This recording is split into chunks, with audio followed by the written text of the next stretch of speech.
It was absolutely horrendous. We actually didn't know where we were going to sleep.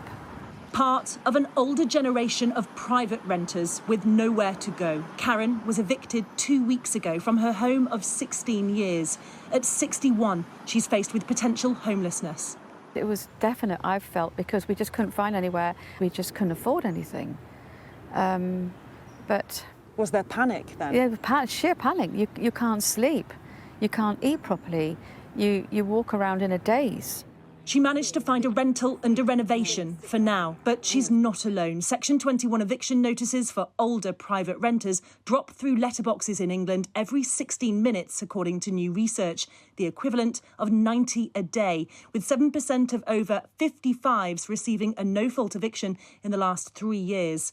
Calls now for the government to finally scrap them, saying delays to the Renters Reform Bill are harming the health of thousands.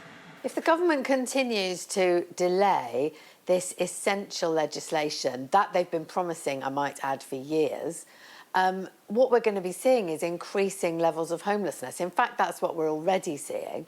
And what today's research shows is that this is going to be affecting older people very acutely. And it is. More and more older renters are being evicted. And that has been described as a ticking time bomb, an older generation of renters who are becoming increasingly displaced because of rent rises and evictions. And with many private renters getting older, some of them without assets or savings, a big question remains over where they can all go. Because the huge supply and demand issue is not just in private renting, but social housing too. Abolishing Section 21 is just not going to solve that issue. You know, it's going to solve the security issue for a small cohort of people, but we'll still be stuck with the same number of houses unless the government comes up with different types of incentives to encourage people to bring their properties to the market. That's ultimately what we need. The government say the reform bill is going through Parliament and will deliver a fairer and more secure sector, but no sign of it yet, while thousands of older renters teeter on the edge of precarious tenancies. Adele Robinson, Sky News.